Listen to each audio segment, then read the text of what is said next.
Welcome back to the hottest marriage show in the universe. It's I, John D. and Kanika, aka Dude. And Too Much Podcast. Good afternoon, my love. Hello, how are you? I'm warm on the inside. Aw. You know why? Why? I really enjoy being around you. Aw. But not only that, I do look forward to really learning you, growing with you. Mm-hmm. I guess the reason why I feel this way is because there was a time where I didn't feel this way, and I felt like when I look at what that life could have looked like, it doesn't look like it got here. Oh, yeah, it wouldn't have.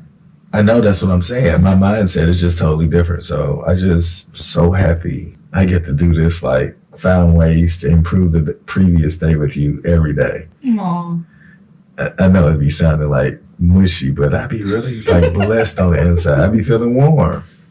So thank you. Oh, that's nice. You feel warm. Mm. I love that. Yeah, you give me that, it's like an energy I can't explain. You know what? I don't feel warm. I feel protected. Everything you do now is so, now I wouldn't say it's all focused on me, but there's so much care. If I'm trying to take off my coat, you're trying to grab my sleeve. If I'm going downstairs, you're grabbing at my hand. Getting in the car, you go to the door before I even think about it. And that's little stuff. Even getting my plate to eat, or do you need anything? Do you want anything? Now, I think my COVID bout helped to get you to the point where you could care for me in a sick state, because Lord knows. I didn't really know how to do it. I didn't know what it looked like. But, and people always make jokes about that, because it's and my brothers used to love to make jokes. Whenever John is sick, John will, it's going to be real. It's going to be, he puts on 3 sweatsuits. He puts tissue up in his nostrils. And he's like, oh my God, oh my God. And then my brothers, John doesn't do this, but they swear that he grabs the mug and then has to hold it with both hands. Because we're clowns, me and my brothers. But when John is sick, or the kids are sick, the house has to continue to run. But do you need orange juice? Do you need medicine? Do you need, let me clean up wherever you've been so that, whatever the case may be. And then when I'm sick, I'm just and then the house be moving. Or the people will come to the door and talk to me and request things from me from the doorway. It don't ever really stop for me. However, this last time it was I heard you trying to work with them on math, even though they would both come in and ask some questions. I heard you handling business. I heard you were definitely handling managing the household, checking in on me, make sure I had some.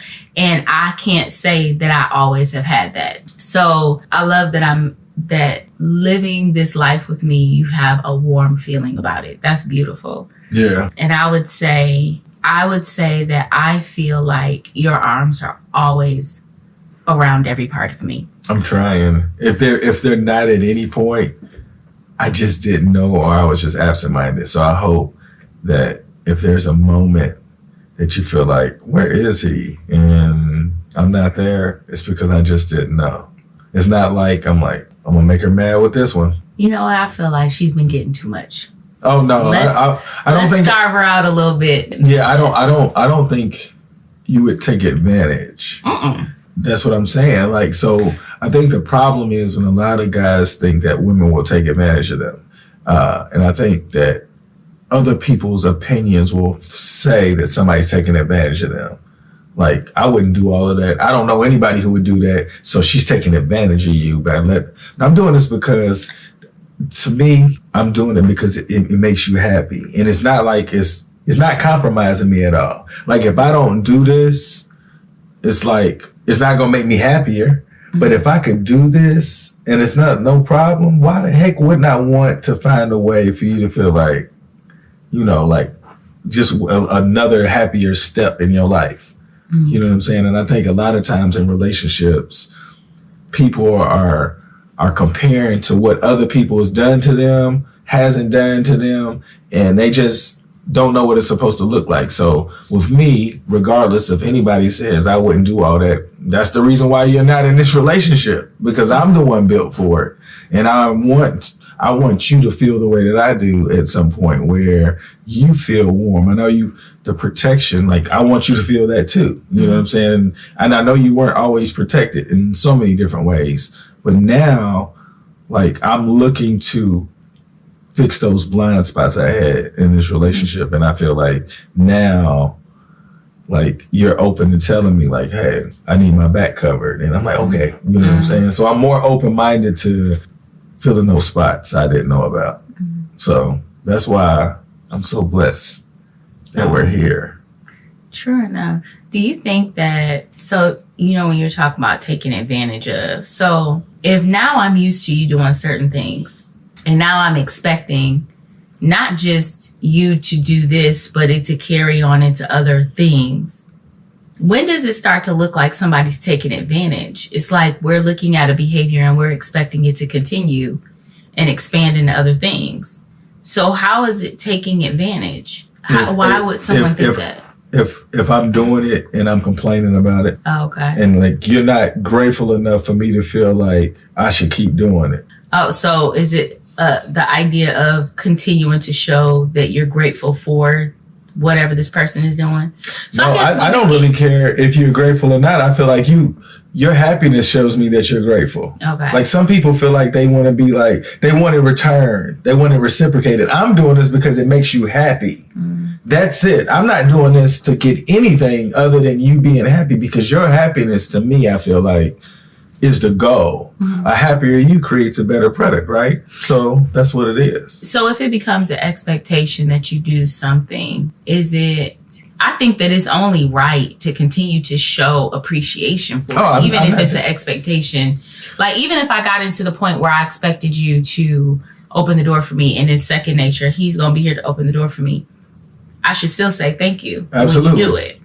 Yeah, maybe that's another thought, is when people stop saying thank you. It's like, I don't have to do this. I'm doing it. Yeah. But from your perspective, people being inconsiderate. Yeah, but from your perspective, it's like, I'm not doing it for the because I've gotten past. Yeah, but I'm saying, if you want somebody to keep doing it, a lot of people have not gotten where I am. Like, if you wanted to keep doing it, you have to like make the person feel appreciated for doing it. It's almost like, you expect this? I don't have to do this. That's true. You know what I'm saying? Now, with me, I didn't know I could get to this point where I could do it just because I could see you're a happier person. That's a different reward nobody told me about. You know what I'm saying? Before, like, I needed you to acknowledge it, or you need to reciprocate it for me to keep doing it. The look on your face when you said acknowledge, like, yeah, like, hey, I ain't gotta open this door. You independent woman. I hate it. Okay, point taken. Well, I'm glad that you feel warm. Yeah, thank you. I feel protected. Yeah. Anything you want to talk about today? Good job. Celebrations. I'm gonna be honest. I feel like we go through day in and day out. There are a lot of days where I feel honored by you. Like, you'll do things to make me feel, there's nothing wrong with ever making a woman feel like she's up on a pedestal. I guess it goes back to the whole, are you appreciative, or are you nasty about it now because you think this is just where you're supposed to be? But I feel honored by you often. And you talk to the kids about me, about how, you know, great I am, or what good attributes I have that can be helpful to them. I love that. But on a wider, broader scale, like, if you could set aside a holiday to celebrate something, what would you want to celebrate? So what I was thinking, I thought about this. I think it's perfect too, because you'll understand when I say, when did I tell you I woke up? When I figured it out. Like, it was like February 3rd. I know. He says that every time I turn around. So your birthday, my birthday, and this day happens. And the reason why I was like, we should celebrate us, is more than a relationship, like an anniversary. It's more so like, this was the official day where I knew that I could no longer hurt you like I've done before. Like, when I say that, I meant like, where you know how we were talking about how men don't listen. Men are always doing what they think that they're supposed to be doing versus listening. And then when you was like, no, you still didn't get it. And I was like, I don't know. Like in my head, it was just like, golly, I don't understand. And you said something and it was just like, the sun came out and I was like, she cannot. It was almost like 2 + 2 = 4. The whole time it's been 4. And That's I was so just crazy. I think that because before I can say like I had reasons for everything, right? But when that day happened, I realized it was things that I was doing that I didn't know I was doing. I was like, oh my gosh, she has so many things that she's talking about. Listed off a laundry list. Like, I didn't even, like, I just thought I was just being me. And I think when you said that, it was just like, that was probably the day that I could officially say that, like, that was like with me, like being more conscious of how I treated you, how I spoke to you, more conscious, because I know I still have bad habits. Just like when you just said your face, when you were just like, acknowledge me. Like, I still got those facial expressions. Oh my God. Like, yeah, I probably could be like a facial expression model that shows hate and disgust. Oh, disgust. I just had to check him earlier today. Like, dude, I mean, it'd be a little thing and you have utter disgust on your face. It's just over the top. I know. And I feel like that just shows you where I came from. But that would make people feel like, I know, and I don't want to do that. So, and people be wondering why I'm always working on communication, because I can touch people through facial expressions. And nonverbal is real. Look, I'm going to tell you how serious it was, because my wife said, because we were just talking about me making facial expressions when I shouldn't be. And something happened with my nephew, and she just said, hey, you know, you like, he doesn't come for you. Like, I'm like, he be living. He's just existing. Yeah, he's not. He be like, yeah, and I don't want to do that. Nobody deserves those expressions. And I wish I could remove those things immediately, but I know it's something I got to work on constantly. But if you're ever talking to me and you see something wrong with my face, it is really the truth in my head. But you don't deserve that, because you don't deserve the truth. No, you don't deserve it to be displayed like that. I have too much experience for you to be able to see that face. And it's not a nice face. It's not. And I don't even know everything. That's what's so crazy about it. But the problem is I don't have a problem with people giving me that face when I do something stupid, because it'll allow me to, like, what did I do? I don't get mad from it. To me, I feel like, yikes. Yeah. What did I do? You know, because I don't want anybody to ever look at me like that. I'm like, what did I do? I'm sorry. Yeah. Yeah. But yeah, that's what I would do. That it would be the holiday to celebrate us, when I knew that I could no longer hurt you that way anymore. Because I felt like I just think about from that day, like, we still got into it a lot of times, but they started looking differently when it was coming out, the way we played it, like the way we responded, the way that we came back. Like I felt like it just started to get better, and it started to get like an expectation of, if we're going to get into it, it has to go like this or we're not going to talk. It was like me kind of listening to how you wanted it to be done, because the way that I was doing it wasn't working. So I felt like I was just adjusting to you, because like that. Oh, I can say this too.